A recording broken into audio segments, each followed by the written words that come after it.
Hello and welcome to the next edition of the BobCAD-CAM webinar series. Today's topic is 2D milling. Let's see here. The goal of today's webinar, learn the basics of 2D milling. As you know, my name is Al DiPaolo. I'm the voice of the BobCAD After Dark video series. You can find me on Instagram at BobCAD-CAM. You can also search hashtag BobCAD or hashtag BobCAM. All right, let's see. What am I going to learn? Well, today we're really talking about 2D machining. Last week we did the wireframe to solid walkthrough on this particular project. This week we're going to talk about some of the basic 2D machining cycles that you may need to do. We'll talk about stock setup, facing, drilling, profile, pockets, that kind of stuff. As always with BobCAD, you can expect fewer steps, better cuts, and more profit. So while I'm taking a moment to get my screen set up, let's do a quick shout out. Just let me know who you are, where you're from, and what version of BobCAD you're running. Let's see here. We got a lot of regulars that are coming in. Hey, Vic, thanks for showing up here today. We got Larry out of Illinois. We got John, George, Rick, Tony, Tom, Mark. Let's see. So many of you guys. Some repeat, some new. Really appreciate each and every one of you spending some time with me here today. Thank you, David, for showing up. We got Greg, Ed, Andy, Phil, John, lots of Johns, lots of Davids. We got Syracuse in the house. Very good. So, I appreciate each and every one of you spending some time with me here today. Today is going to be a good webinar. Again, we're talking about 2D milling. We went through the design project. Now we're going to go through the machining project. Okay, a couple of things, a little housekeeping. If you currently do not own BobCAD and you're joining us for today's webinar, just let me know what version of software you use. You could say, I don't use any CAD-CAM. You could say, I use X brand, whatever the case might be. But if you're in today's webinar and you're new to BobCAD and you don't currently own the software, just go ahead and write in what software you do own. The other thing that I wanted to ask here is if this is the first time you're joining one of our webinars. If you're new to the BobCAD webinars and you haven't been in one before, say, hey, I'm new. This is my first webinar. And just type that in the question area, okay? How you communicate with me is through the questions. So any questions that you have, just go ahead and type in the question area. Any question is a good question. I like to keep it on topic, but if you have a question, just go ahead and ask it. That is the purpose of these webinars. Today, we're going to go through some of the 2D machining here, and then once we've done that, we'll open it up to a Q&A, and then we'll go from there. Okay, so what do we have here? So we have last week's project. So we started out with our wireframe design here. So this is all the wireframe that we created. And then from this design, we were able to convert that into a solid. So we can see that we have our 3D solid. So now that we have our 3D solid, what we want to do is look at some of the steps that we would take for machining, okay? So, if we go back over here to our CAD history tree, again, if you're new to BobCAD or just learning BobCAD, as you create solids, there will be a list of all the steps that you took to make that design, and you can go back and use that to make changes and suppress features and things like that, okay? So, in this particular part, there isn't much of a need to suppress any features. Sometimes what you'll do to aid in the machining process is you may go over and suppress a feature to eliminate it, but generally a lot of times that has to do more with 3D machining. When it comes to 2D machining, there's a couple of geometry sets that we may work with, okay? We may switch back to the wireframe. We can always use our wireframe geometry for 2D machining.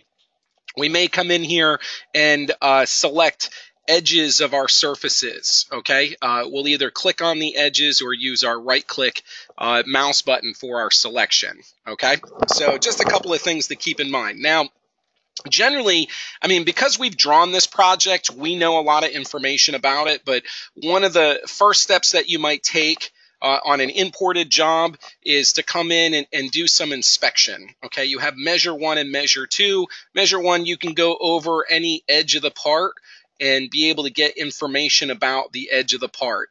This will give you radius information, lengths, widths, things like that. So this is a very useful feature and a common step in the machining process is to do a little inspection. Whether you've drawn it or imported it, that's a very useful tool. The other one we have here is Measure 2. We can use Measure 2 for a number of reasons. One of the main things I'll do with Measure 2 is pick up things like what is the overall depth, what is the distance in X, what's the distance in Y or Z. So using Measure 2, you can work right off the solid, and you'll be able to get information about that solid as far as its length, width, or height, okay?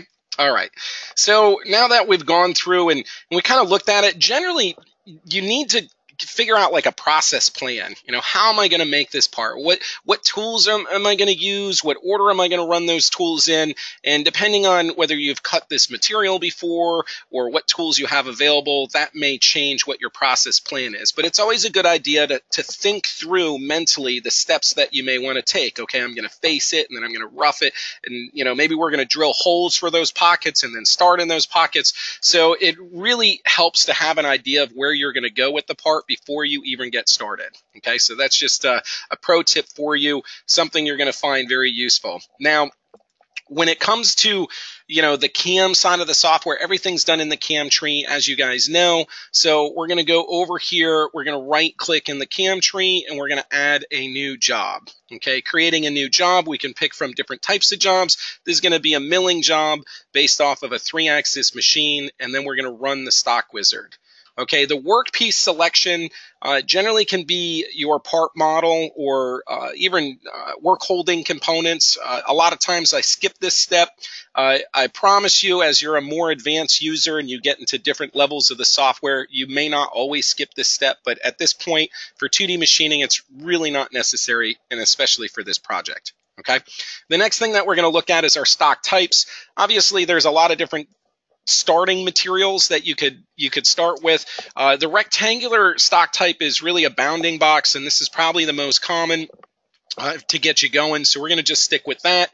When we do this, we do get a minimum maximum boundary that comes up. So this is going to contain all your geometry. It will give you the length, width, and height of the bounding box that was created. You can edit the size of the box here, or you can come in and add some offsets. For my example, I'm going to leave it just the way that it is, and we're going to move to the next step.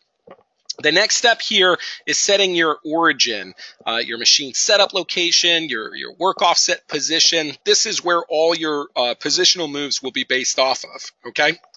Now, here's the thing. When you go to the origin step, what will happen is the bounding box will be displayed for you with all these different points that you can pick. And you could pick these points to set your 0 position, right? So a trick that you can do, I find this bounding box can be useful in a variety of different ways.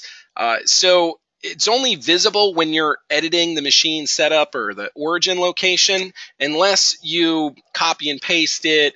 Or the trick that I've been using lately is I'll just go measure entity, and then I'll click on one of these edges here. And what that will do is put that geometry now on the screen, so that way it's visible at all times. Okay, so that's a very useful feature. It looks like it put it on the solid layer, so I'm just going to select the color blue, and I'm going to move it over to this other layer here so I have it isolated. I like to isolate things as much as I can. Okay. All right, so we have this set up. Now, I really didn't pick the 0 position. I think there's a lot of opinions about where that 0 position would be. It depends on whether you're holding it in a vise or if you have it on a subplate or what, you know, different machine configurations that you may be using. In our example, I'm going to keep it pretty simple, and I'm just going to run it off this back corner here. So I'm going to go to Origin, and then I'll left click on this line. Now, a question did come in. Are the snap points active in the new layer when you do that? The snap points are active regardless of the layer that you're working on, Mark.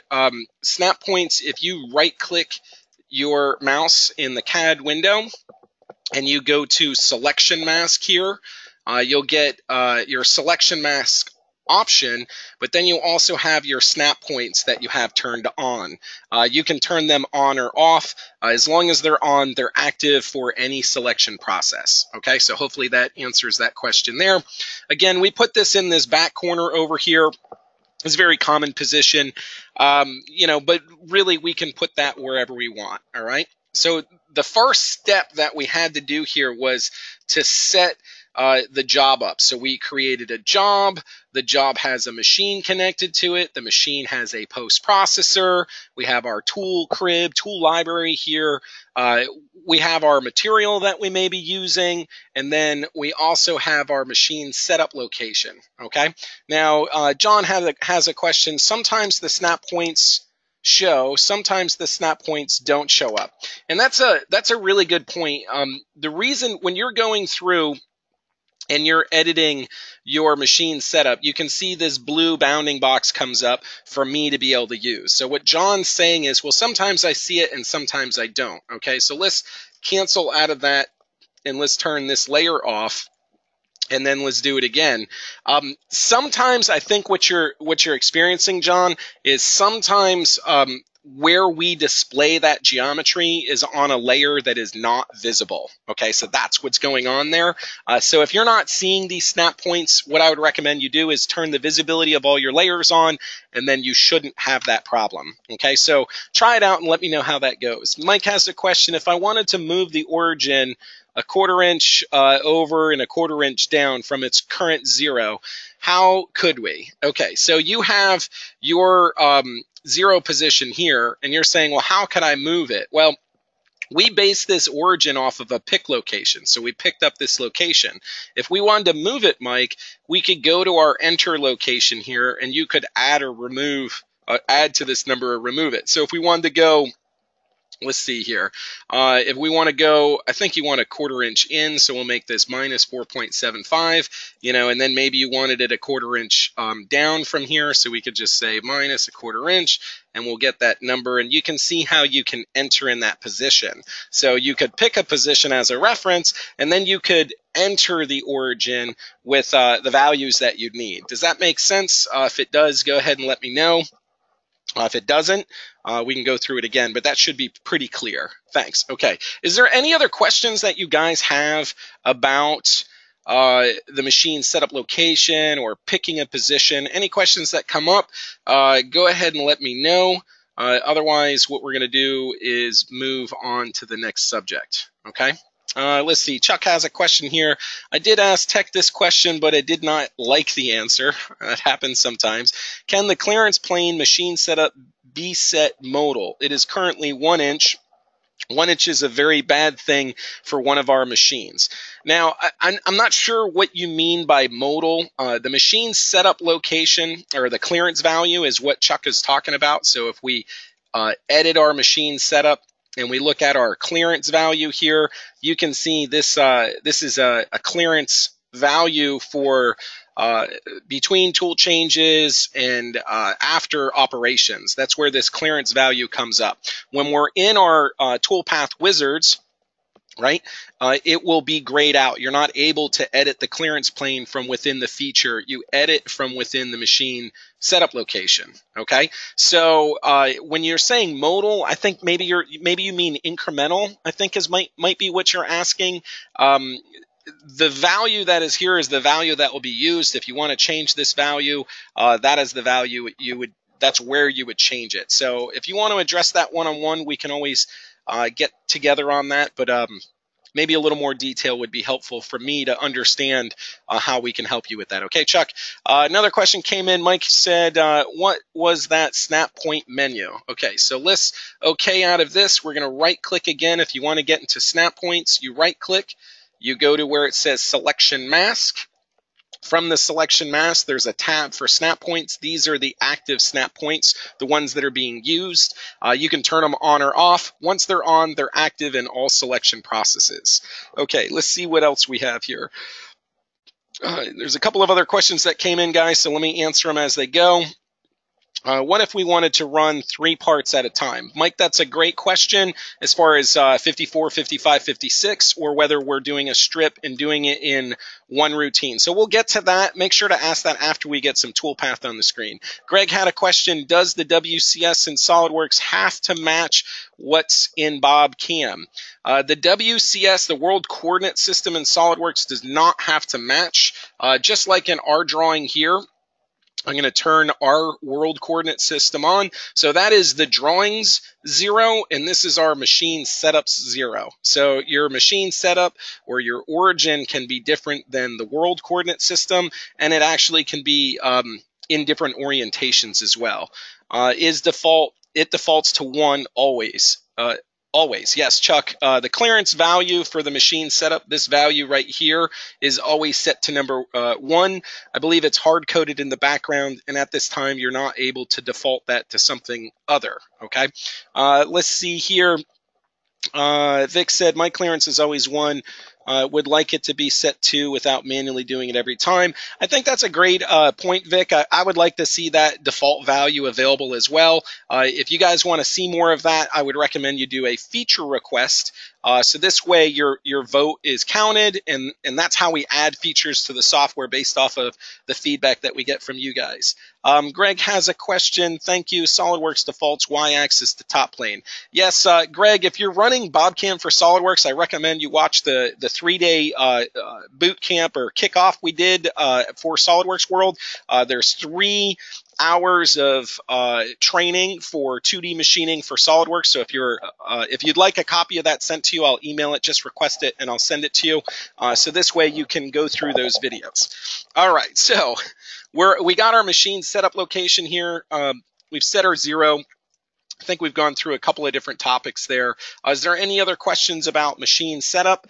So kind of as a recap, no, you cannot default this, or at least I'm not aware of a way to default this to any other number than 1. So if you want to change it, you will need to change it there.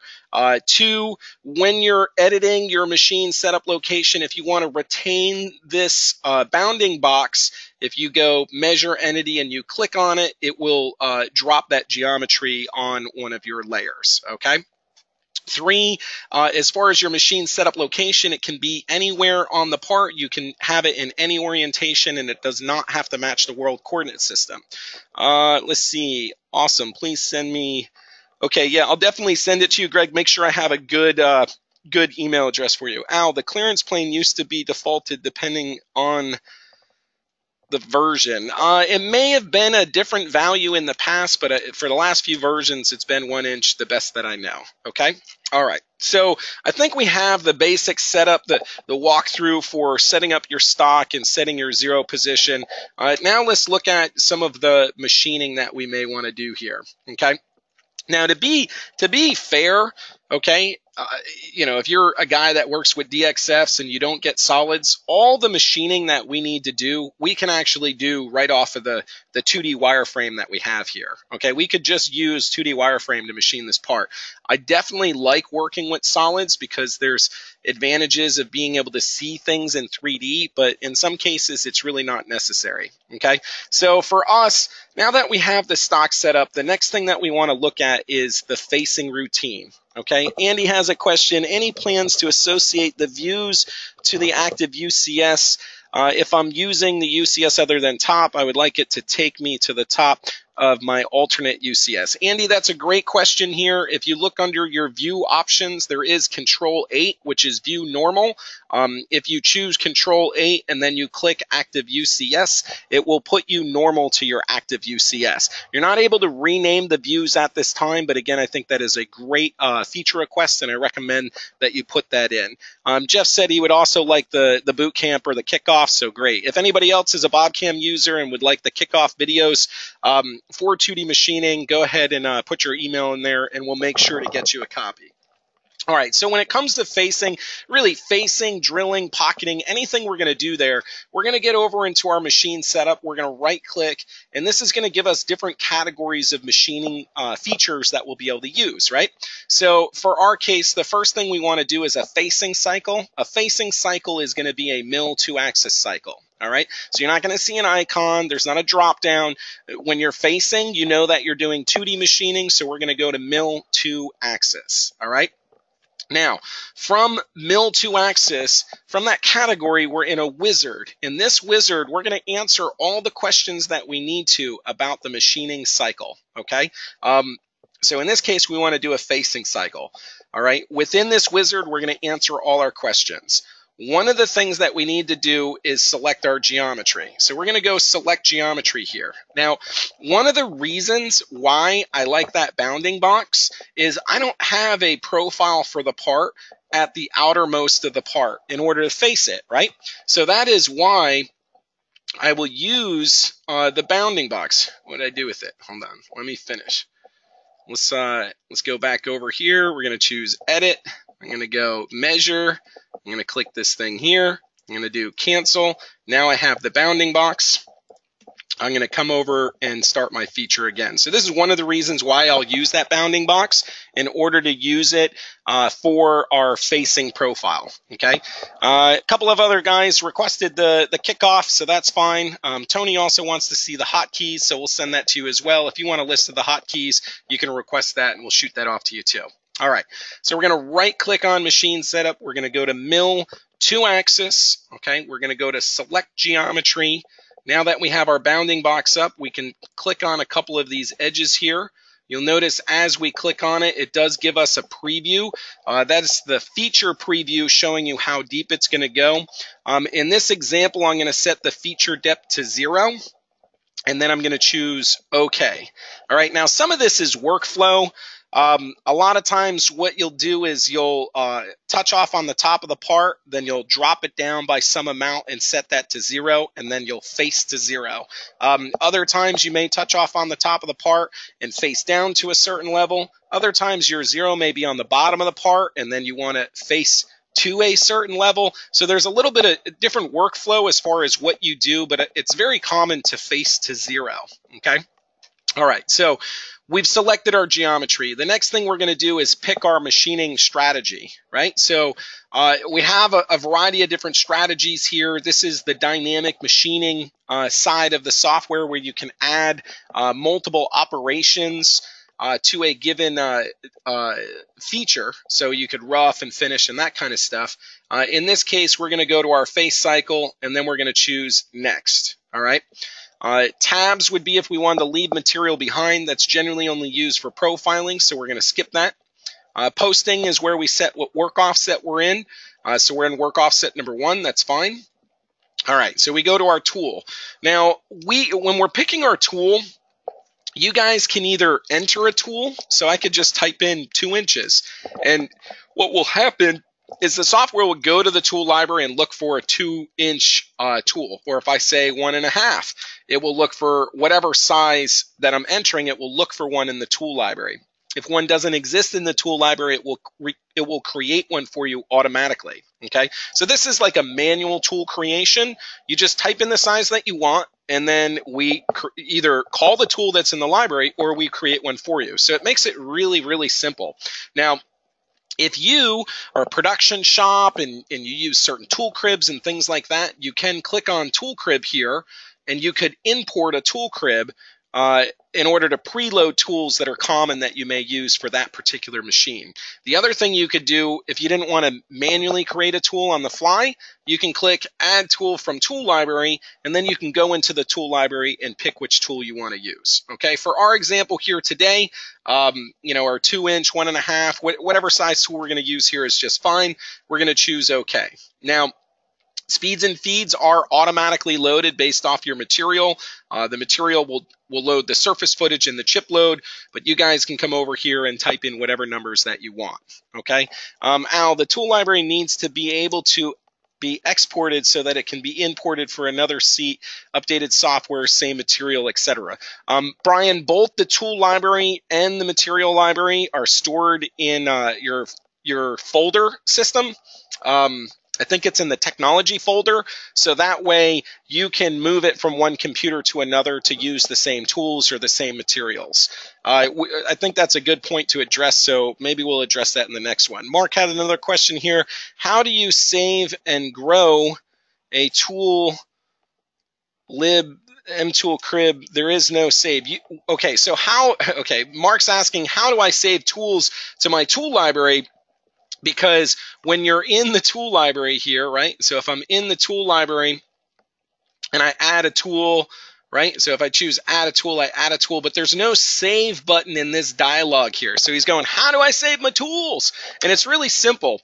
As you add tools to your tool library, they're in there, okay, and you're using them, but in order to save them to the library, it's a matter of saving the CAD file that you're working on, okay? And I've had users talk about this in the past. They created tools, they did a job, but they didn't, they go to call that tool again and then it's not there. And the reason why it's not there is because they never saved the BobCAD file. By saving the BobCAD file is how the tools get saved to the library. So hopefully that answers your question there, Mark. Tom's here, new to BobCAD. When I go through all of this and begin to cut signs, it asks for a tool change. I have to tool change manually, then get the router to restart. Want to use the same bit, cut without changing the bit. How do I fix this? So Tom, that's done with your post processor. You could put an optional stop or a tool change in there for your machine so that it sends it to a specific position so you could change out the tools. The other way you could do it is try to limit tool changes. The other way you could do it is you could post each tool as its own program. So lots of options there, but again, a really good question. What I would generally do though is look at your post processor and changes you could make that allow for your manual tool change, okay? All right. So we have our facing feature, okay? We have our selected geometry. If we click on the feature depth is displayed because I set it to a depth of 0. We're not getting anything. It's not showing anything other than highlighting the geometry we selected. When we click on the geometry we selected, it will preview what geometry we selected.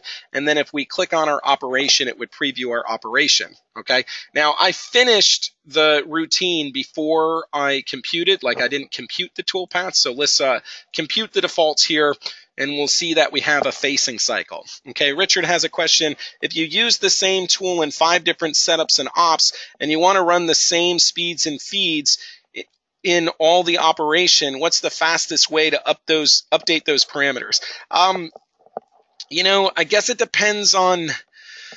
I think that's kind of a tough one, Richard. I don't know a way to auto-update it across all features that are using the same tool. You do have the ability in your when you create a tool in the tool library to default the speeds and feeds for that cutter.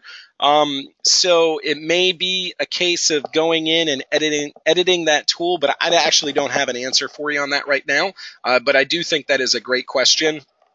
The other way that you probably could do it is just in the code itself with a find and replace is another way that you could attack that, Rich. All right. Okay, so we have our facing cycle here. You can see our tool path is moving back and forth. Facing's really common. The only thing that I would, want you to pay attention to, a couple of the things, if you want to change where the face mill is going to start from, which side it's going to start from, or which corner, you can just use these position radial buttons. So that makes it really simple. The other thing is you have a first cut shift amount. You'll use this to take greater than a 50% cut on the first pass, so you don't get the wobbles, okay? You have a couple of types of facing cycles, whether it's zig, zigzag, adaptive, etc. Right? So we could use any of these. The only caveat here with adaptive is adaptive will not calculate to a 0 depth. You have to give it an actual depth in order to calculate. Okay, so all the other facing cycles, you could face the 0. Adaptive, you actually have to have a depth. Brian has a question. Al, the import feature is misleading in the tool library. I talked to tech support months ago about that. Just FYI. Yeah, I think, Brian, because it's not really an import feature. Are you talking about the tool crib or the tool library? If you're talking about the tool library, I don't. Can you give me some more information on that, Brian, or we can connect afterwards? Well, if we're talking about the tool library, it's really just that one file. I can't remember the name of it, and if you take that file and move it over, it's not going to connect old tool or like new tools that are created on different seats, but it would take any tools that you had in the tool library before you move the library over. It would carry over all those tools. So, but yeah, let's talk about that more on a one-on-one if that's okay. I'd like to get some feedback. Yeah, well, the process, you definitely have to know where the file is and where to copy it. So I agree. That could be improved for sure. All right. So again, zigzag and zig, these you can face to zero. Adaptive, you have to have a depth in order for the toolpath to be calculated. Otherwise, it's not going to calculate. Another thing is, someone might say, well, what if I just wanted to run a tool right down the center of the part, right? Yes, adaptive is a new face cycle in version 30. That's correct, Leon. If we're doing a face cycle here and we wanted to go right down the center of the part, what would you do? The short answer is you would just create a line that goes down the center. Okay, so if you wanted a face cycle to go down the center, you would just join a line down the center of it, and then you would use a profile feature for that. Okay. Sometimes that happens where you want to do a single pass down the center, so you can use some construction geometry in order to create that. Okay, so again, the takeaway on the facing cycle is all of the other patterns, zigzag and zig, can face to zero. Adaptive, you need to have a depth in order to face. Okay, first cut offset amount, what that does is it makes the cut more aggressive, so half the tool isn't on the part and off of the part, and you can adjust this amount for what works best. And then as far as starting direction or starting position, you can pick on these different points in order to change where it starts. A lot of times, I'm going to recommend on the links that you run an arc move because it smooths it out, but that is an opinion, and it will really just depend on your machine and equipment. Linda has a question here. Is there more stock on the face plus 250? Do you have to adjust the stock and then take multiple passes? In my case here, I am facing to zero, so I think that's a good question. If I wanted to take multiple passes, you can come in here. Because of the way that I have this set up, I could add an amount to the top of the part. Okay, so I'm saying top of the part is a 1/4 inch above, and then if I wanted to take multiple passes, I could say multiple passes. For the no, I'm sorry. If I go up a 1/4 inch, I got to go down a 1/4 inch, right? So this actually gets me to the same position, but I'm just saying that there's a 1/4 inch of material above the zero, and then I can go to parameters and set multi-depths and compute. So now I'm getting 2 passes that go down to zero. Okay. Linda, I don't know where you're zeroing your part currently. If you're zeroing your part on the top of the material and you have a 1/4 inch down that you need to go, then you would just put the amount that you needed to go down. The methodology that I'm using, because I'm zeroing the top of the part as 0, and I know there's some material on top, what I do, if I'm going to take it in one pass, I just leave it at 0. If I want to take it in multiple passes, I tell it how much material is on top. I'd say the same amount to go down, and then I use my parameter depth setting in order to do multiple cuts. So if that makes sense, let me know. If not, we can go into more detail one-on-one, or I'll email you post-webinar. Mike has a question. When adding material to the top of the part but facing to 0, will adaptive still not work? I believe adaptive will work as long as it has a depth. So we're going to go to adaptive here. We'll do single and recompute, and you can see the adaptive will work. What the adaptive won't work on is if you have this set to 0 and you're going to 0 and you try to calculate, it will not work. There's some logic in the background that doesn't allow it. Okay? All right, so good stuff there. Good stuff. Let's just go to zigzag and we'll recompute. All right, so we have a facing cycle. If there's any other questions about facing, who knew we could spend this much time on facing? But it looks like that's where we're at. So that's our face cycle. Now, the next thing that I wanted to look at here really has to do with profiling, right? So let me blank this out. So we're going to blank out this toolpath. I like to isolate again. That's something that I like to do. So to hide the toolpath, I can right click and choose blank, unblank, and that hides it. If you're new to version 30, we do have a new icon here that makes it a little easier to see that it's blanked. Even if it is blanked out, if you click on the operation, it will show you the toolpath for that operation. Okay, so we did our face cycle here. Now we need to talk about some of our profiling, right? We may want to profile the inside of here or profile around the outside of here. So how would that work? Well, it's going to be the same process. We're going to right click in the tree. We're going to go to Mill to Axis. All right, we want to select the geometry we want to work with. So we'll choose Select Geometry. Now, from here, there's a couple of things that's going on, and sometimes this is confusing to me too. See how this rectangle is still being displayed? Okay. The reason why that rectangle is being displayed, if we cancel out of this and we cancel out of this, I'm currently in the tree. That feature is quote unquote selected, right? So when you're selected on that feature, it previews that feature depth. So that's the depth that we're seeing, okay? If we just click on our machine setup, right? So we just click on our machine setup here, then that preview goes away. So now when we load in our 2-axis routine and we go to select, we're not looking at the preview of a feature, all right? So that's just a little pro tip there for you. If you're seeing a preview of something and it's not making sense, it has to do with what you have selected, okay? All right, let's see here. I want to do a profile. This is our feature geometry picking manager. This is where we can select our geometry. We can modify our chain start positions. We can pick where we want to start cutting, pick or enter where we want to start cutting, pick or enter where we want to end cutting, right? So let's say that I want to, just profile this shoulder here. Let's say I want to profile this shoulder here, okay? So what I'm going to do is I could click, I'm going to move my mouse over the edge and you'll see how it highlights. Let me click in here. Okay, so I could click this edge and I could click this edge and I could work my way all the way around. That's one way to do it. You will see where the geometry selection is. In this area here, it's showing you what edges you're working with. You could delete a single one or you could delete them all.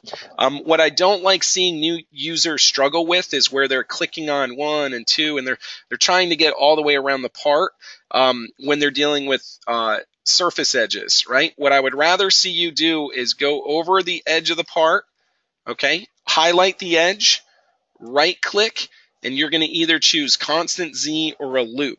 Okay, constant Z is probably the best way to go here, so we're going to do constant Z, and what will happen is it will find all the geometry that is connected at that same Z level. You can see that one profile chain was returned. When we click on that profile chain, you will see there's an arrow. That arrow is the lead-in position, and it's also the direction of cut. Now, generally, you'll see the direction of cut when you're working on inside shapes will come up right the first time, okay? When you're working on outside shapes, it's very often that you're going to need to reverse that direction, okay? For me, I'm just going to click over here, and then I'm going to click the arrow again to change the direction. So that's my lead-in position. Maybe not the best, but that's the position that I'm choosing. So I have my geometry here. I have my profile chain here. So now I have my start of cutting is going to be at 0, and my bottom of cutting is just defaulted to a 1/2 inch, but what I'm going to do is I'm going to say pick bottom, and then I'm just going to click on this edge here, and it will measure it for me, okay? So I have my geometry selected, I have my start point and direction, and I have my depth. I'm going to choose OK. All of my selection is done from there. So now what I can do is go into my machining strategy, and then I can choose whatever strategies that I want to use. In this case, I'm just going to use a rough routine, so I'll do profile rough. Okay, we're going to jump over to our tool size. Maybe we're using the same 1.5 inch cutter.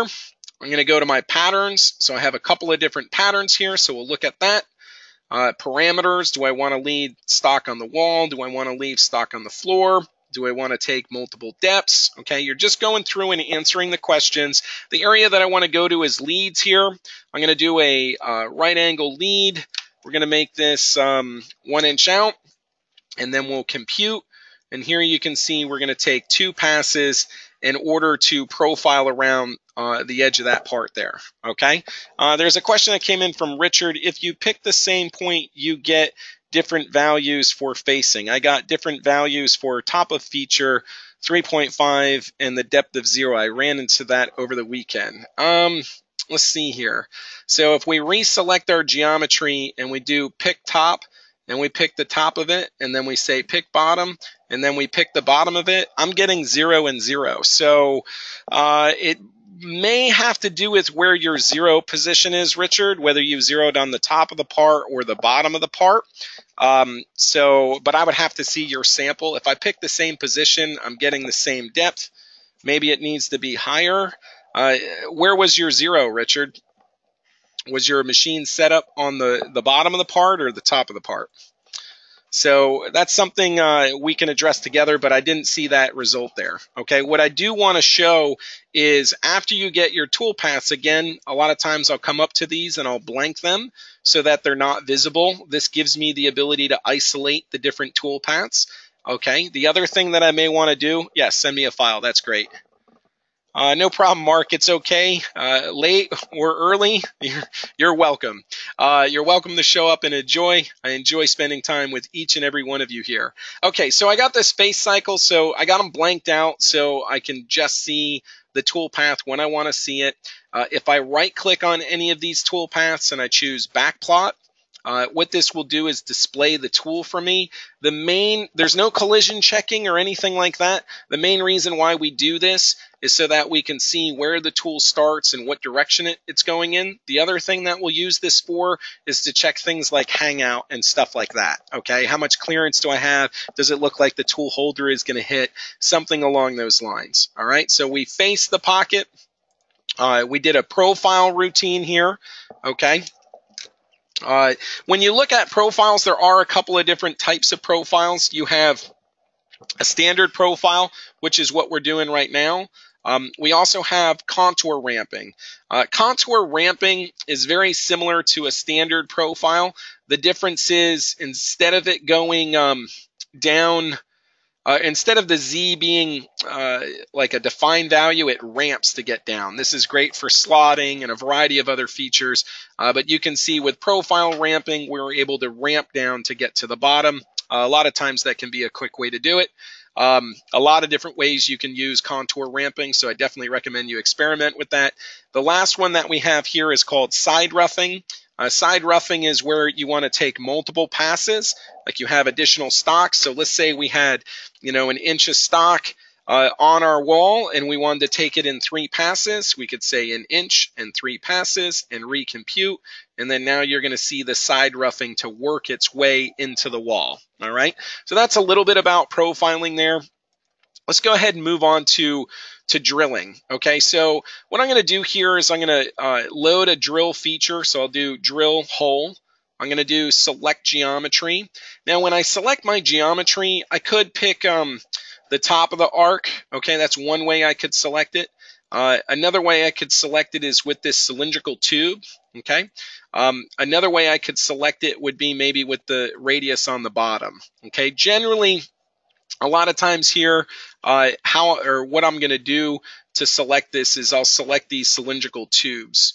All right. The reason why I select the cylindrical tubes a lot of times is because those the start and end points could be at different positions, and we can pick up on those positions when we select these cylindrical tubes. So that would be one way in order to select those. Another way to do this, again, a lot of times it's about speed, how quick you can get through stuff. And there's a lot of shortcuts and tricks in BobCAD to get through things very quickly. Power users know this. A lot of it comes from experience, but if we just go back to our wireframe drawing here, we could do a pick and match by radius. We could grab one of those radiuses. It will select them all in one shot. Okay, so just because you have a solid, if you have a DXF, there's advantages of working with the wireframe. There's advantages of working with the solid, so you want to use all the tools that you have and get the most out of it. Okay, for us, we're going to select these holes here. We have the hole diameter is red. The hole depth is defaulted. It's not actually read from the model.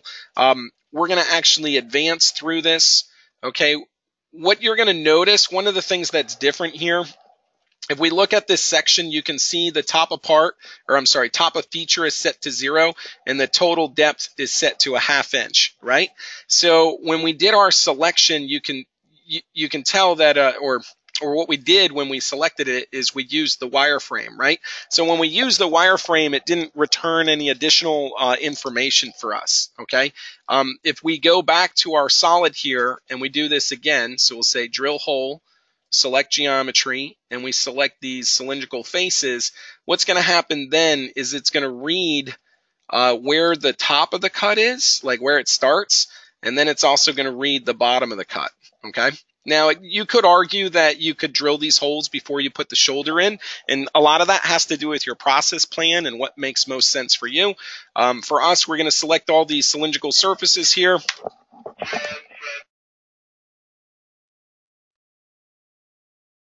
Once we have those surfaces selected, we're going to choose OK. From here, you'll notice that it read the whole diameter, but it also picked up the whole depth. Okay, so again, an advantage of working with the model is we can, pick the whole diameter and it will pick up the depth. The other thing that we're going to notice here is our top of feature. It knows that it's on that shoulder, so it's a 1/4 inch down. Now, here's the thing, without spending a lot of time with what tools I'm going to use and, whether you use a spot or a center drill or whether you're going to peck, I'm just going to compute this. And the one thing that you're going to notice is that the toolpath is actually running through the model. See this? It's running through the model here. It doesn't know whether it has clearance or whether there's going to be an issue or not. Okay, so the rule of thumb here is if you have a negative top of feature, right?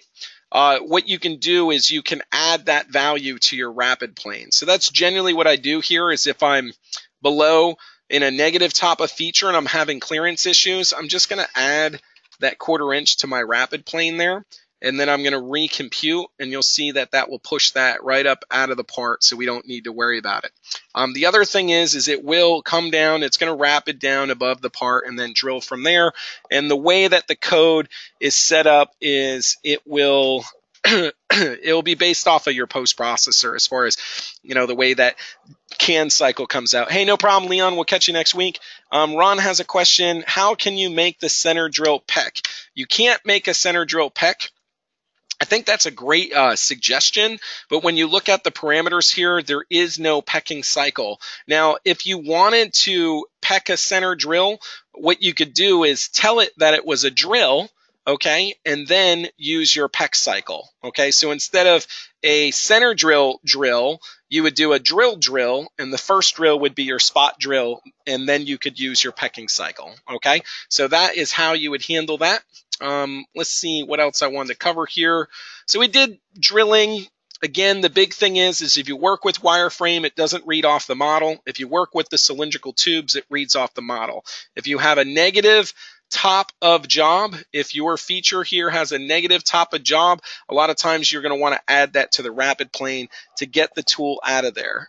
Tom had a question. Is it possible to use a drill mill and okay, hold on a second. Is it possible to use a drill mill end mill as a spot drill? Yes, Tom, it is. When it comes to your tool types, no, okay. when it comes to, no, you can't, okay, I'm sorry, you're right. I can't use it as a spot drill. What I meant to say there, excuse me, the center drill cycle or spot drill cycle only uses a center drill or a spot drill tool size, or I'm sorry, tool category. On the drill side, if you're going to do a drill cycle, okay, which is where you get your Peck cycles and everything else, you can choose either a drill or you can use an end mill. So you could use an end mill to drill. And using the same methodology that I said before, not using a center drill cycle, just using a drill cycle, using a drill cycle, you could use a drill or an end mill. So it is a yes, but it's not a yes through the center drill operation. It's a yes through the drill operation. And you can easily switch that out where you can remove the center drill cycle and just use 2 drill cycles. Okay, Mike had a question. When I post a drilling cycle and load the program on my machine, travels to the coordinate position but does not drill a hole, is this a post-processor issue? Yes, Michael, it's a post-processor issue. It's a line formatting, whether the previous XY position or the XY position is in the first line or the second line of the CAN cycle, like the G81 cycle. It is dependent upon machines, which controller you're using. So if you're having a problem with that cycle, what you need to do is send support a cycle that does work, that doesn't either double drill the first hole or miss the first hole, and they'll update the post for you. Ron has a question. Let's add a spot drill command under this strategy. Okay, so center drilling is spot drilling, Ron. Okay, we call it a center drill because that's the name that we gave it, but center drilling is spot drilling. I think what you're asking is, how do we call a spot drill? Okay, if you go to the center drill tool, right? No problem, Doug. Can I download this? Yes, we'll email you a copy so you can watch later. If you go to the tool crib here, all right, and we go add from tool library, you'll see there's a group of center drills that are already built in, and then you'll see there's a group of spot drills that are already built in. Even though it's in the center drill category, if you go to one of the spot drills, the difference is the small diameter and the point, why is that? Where is it? Yeah, the small diameter is zeroed and the point angle is zeroed and the small diameter length is zeroed. So that is what gives us a spot drill. If you're not sure, what I recommend you do is just go into the tool library and you can compare a 3/8 spot versus a 3/8 center, and you can see the different formatting. There are spot drills built in there. If we want to just use a spot drill, we can just call one up. So instead of, even though it's a center drill cycle, which is really just the verb, or the words that we're using, we'll call a spot drill when we do it. Okay. Let's see here. A couple of questions that have come in about getting a copy of the recording. Because you signed up for the webinar, we will email you a copy of the recording, so please review your email. That should go out here a little later today if I can get it uploaded in time. Can you just put the mill in it and call it good? John, that is absolutely true. Regardless of what tool we're telling the software, we're using, the one that you put in the spindle is the one you're going to be using. So the reason why you have different categories for a spot drill or a center drill has to do with the calculations here. There's built-in calculators for drill tip compensation. So if you're using the right category tool, it calculates it correctly. So that's where the consideration is. But whatever tool you put in the spindle will be the one that you're running. All right, so that's a little bit about the drilling here. I kind of wanted to get into pocketing too. So we did some drilling, we did some profiling, we did some facing. So let's go ahead and blank this guy out here. Let's load another cycle. So we'll do mill to axis. We're going to do select geometry. From here, I'm just going to right-click on this edge and choose constant Z. Right-click on this edge and choose constant Z. Okay, I can change the depth that I want. I know this is a 2-inch pocket, so I could go all the way down to the bottom, but I'm just going to leave it at the 1/2 inch for now so we can see the tool path and what's going on. We're going to go ahead and choose OK to this. Again, we'll go to our strategy. We're going to do pocketing. I'm just going to look at the pocket cycle. We can go to our tool size. Maybe we drop this tool size down. We can go to our patterns, the type of pocket that we're doing here. Zigzag, offset in, offset out. There's 7 types of pockets that we do. In our example, we're going to do an offset out. I'm just going to compute it, and you're going to see that we get an offset pocket cycle here. Okay, again, we can step it down. We can change the way that the tool comes in. If we want to have it spiral in, we can choose spiral. If we want to have it ramp in, we can choose ramp in. This way the tool gets down in there and starts pocketing out that information. Richard had some more feedback. So you can't reproduce it, Murphy's Law. And I'm so glad Mike just asked this question. Mike goes, if we drilled a start hole, how could we make it plunge there? And that's a really good question. It's part of the workflow that I wanted to go through. One of the things is you may drill a pilot hole or a feeder hole, and you may want the tool to start in that feeder hole because, that's where you want it to start, right? So the first thing that I'm going to do here is I'm just going to go back to my wireframe level, and I'm going to do line join, and I'm just going to join a line between here and here and here and here, okay? Now I have this toolpath on the screen, so it's kind of in the way, so I'll go back to my feature, right-click, and choose blank so I can hide it, all right? I'll click back on my machine setup so I'm not previewing anything, all right? From here, I'm going to snap, maybe a radius, maybe it's, I don't know, can we get a 1-inch hole there? Let's do fixed. So we'll do 1 and 1. Okay, so we have our 2 hole locations. I'm going to come in here and do a drill cycle. So we'll say drill hole, select geometry, this one and this one. Okay, we're going to say it's going to go 1 inch down. We're going to just call our whole cycle and compute it. So what this has done, so I created some construction geometry to give me a hole location. I've drilled this hole in the center now. This 1-inch tool is going to come in here and it's going to drill a hole there and it's going to drill a hole there. So now what I want to have happen is when I pocket, I actually want it to start in that hole so it doesn't have to ramp back and forth in order to get down to the bottom. Okay, so if you notice in the pocket feature, I want to move this down, so I'm going to move this down below there. I'm going to blank this one out. Okay, so in the pocket feature, you'll notice that there is a plunge point option. This gives you the ability to tell the software where that pilot hole is from. All right, so we're going to do a plunge point here. Let me put a point arc center. I'm going to do that here and here. Cancel, turn that layer off. So now I have these 2 points.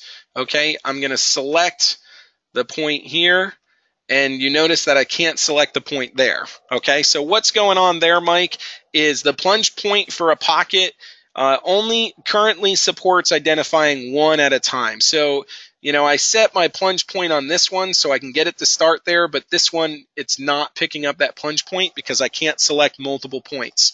All right, so what are we going to do here? Well, number one, we're going to come back to our leads and we're going to put it to plunge, and then we're going to recompute. All right. Number two, we're going to take this feature and copy and paste. Yes, we want to use the same depth setting. So we made 2 of them. Okay. Number 3, we're going to remove our geometry for the first one and reselect, and we're just going to select one of these.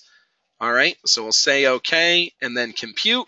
So that one starts in the plunge hole and works its way out. And then because I'm trying to, again, use this feeder hole and I can only pick one at a time, I'm going to create 2 pocket features using copy and paste, and then I'll recompute. And now that tool is going to start right in the center, and then it's going to work its way out. So hopefully that answers your question there, Mike. Mark has a question in the pocket. Can you cover G41, G42? I can't get my Haas to wear the tool due to G41. Yes, I will get into that. But before I do, yes, you guys, if you signed up for the webinar, you'll get a copy of it emailed to you. It should go out a little later today, okay? But what I want to do from here, guys, is I want to say, we have all these different operations that we've set up here, and what we want to do is make more than one of these. Sometimes this is called strip machining, where you're machining multiple parts out of a single piece of material, okay? When we're doing strip machining, we are not using multiple work offsets. So this is all done in one work offset. And the way that we make these copies, all right, is we're going to go to our machine setup. So it's going to count for all of our features. We're going to go to additional functions, and we're going to do add toolpath pattern. Okay, using a toolpath pattern, we can create multiple copies of our toolpaths using 4 different methods. We would use an array for today's example. We would look at the distance apart that we want it. So you have to think about the tools, some of your tool selection, but so I'm going to just make this 15. I'm going to say there's 2 copies. We're going to say OK. And what we'll actually see is that there are, unblank, multiple copies. So we programmed the first one, and then we created multiple copies. So using toolpath patterns is one way to do that. Another way to do this, if you're going to program in 54, 55, and 56, is you can take this feature and copy, and take this feature and paste. We're going to use the same depth values, okay? So we copied and pasted our facing feature I'm going to come in and reselect our geometry. So that's the geometry that we need to work with. And then what we're going to do is edit this feature, and under posting, instead of it being in work offset 1, we're going to put it in work offset 2 and compute. So we have one facing cycle in 54, one facing cycle in 55, and we can repeat that process through all the different features that we want to work through. Okay, so that's a way to machine to be able to post the feature cycles in multiple work offsets. Now, there is a question that came in about cutter comp from Mark. In this pocket, can you cover G41, G42? I can't get my Haas VF3 super speed to wear the tool due to G41. Well, here's the thing, Mark. We do not post cutter comp in a pocket, okay? BobCAD does not post cutter comp in the pocket cycle, all right? There is some opinions about that, and I do understand, but the reason why this pocket cycle is not, you're not able to use cutter comp is because cutter comp is not an option for a pocketing cycle, okay? On the pocketing side of it, you can set the pattern, okay? You can set the stock for finish, but we don't give you any option for G41, G42, okay? Now, that doesn't mean you couldn't insert a G41, G42, okay? You could do that using an advanced posting tab, but it's not an in-the-box feature. We feel, I guess, there isn't an argument otherwise. There are some requests for cutter comp in a pocket, and I believe because there's other CAM systems that have done that, but we don't feel that that is the right workflow. That's our opinion at this time. So we don't put cutter comp in a pocket. Where you would get your cutter comp for your wall thickness would be on your finish pass, okay? So you would do your pocket cycle to rough out the material. Then you would add a profile finish to finish the wall. The profile finish that you use under your patterns here, you have system comp, which is for BobCAD to offset for the cutter, and you have machine comp, which is your G41, G42. So your pocket cycle won't post cutter comp, but your profile finish will post cutter comp. And if you need more information about that, Mark, we can connect after the webinar. I'd be more than willing to go through this with you. There's a couple of other options that I would talk about, system comp and machine comp. System comp means BobCAD is offsetting for centerline. If you turn system compensation off, BobCAD is not offsetting for your cutter. If you have machine compensation on and system compensation on, your tool table for your cutter will not be based off the radius of your cutter. This is more of what they might call a wear comp style, and where it really confuses people is on like a Haas control, there's a wear column. So what do? So what you do generally is let BobCAD offset for the cutter with system compensation and call your cutter comp as well, but the tool table on the control, the diameter value is your adjustment value. It's not the radius of the cutter, because we've let BobCAD offset for the radius of the cutter. Why do you do it that way? It's just a way. There's 3 ways that you can do it. This is one of the ways to do it, and I think it depends on who you were around when you were learning programming, and the kind of parts that you program will determine which methodology you use. In my opinion, letting BobCAD offset for the cutter on more irregular profiles is better, because the math is being handled by BobCAD versus having the math for the offset being handled by the control. And there's inverted arcs and a variety of things that can happen on the control. So by letting BobCAD do the offset, it makes it easier for the control to adjust for the wear, you know, after you mic the part and make sure it's within tolerance, okay? So more to come on that for sure. Again, if you guys want some more information about that, we can always go into it in more detail. So again, for today, we did our stock setup, our facing, profiling, pocketing, and drilling. You know, again, a lot of topics to cover, but hopefully I was able to provide you guys with the information that you needed. Now, one thing that I want to touch on, everybody that's in this webinar right now, if you're an existing customer If you're an existing customer, whether you're on version 30 or not, we do have a huge promotion with this use it or lose it credit. If you go to the website, the homepage or the support page, you will see the use it or lose it credit. This is available today, and today is the end of that credit. Then you lose it. So if you haven't talked to your account manager to see the value of that credit and how you can use it to add seats, add modules, or whatever the case might be, I highly recommend that you do that now. This credit will expire today, okay? Other than that, if there's any other questions that you guys would like to throw at me, we're a little bit over here, but that's okay. Any other questions that you guys might have that you'd like me to address real quick, I'd be more than willing to do that. Otherwise, we'll start winding down and get to it later. We'll start winding down and look forward to getting into next week's webinar. I did it now on 30, jumping up and down. I guess something worked out for you, Brian. Good to hear that.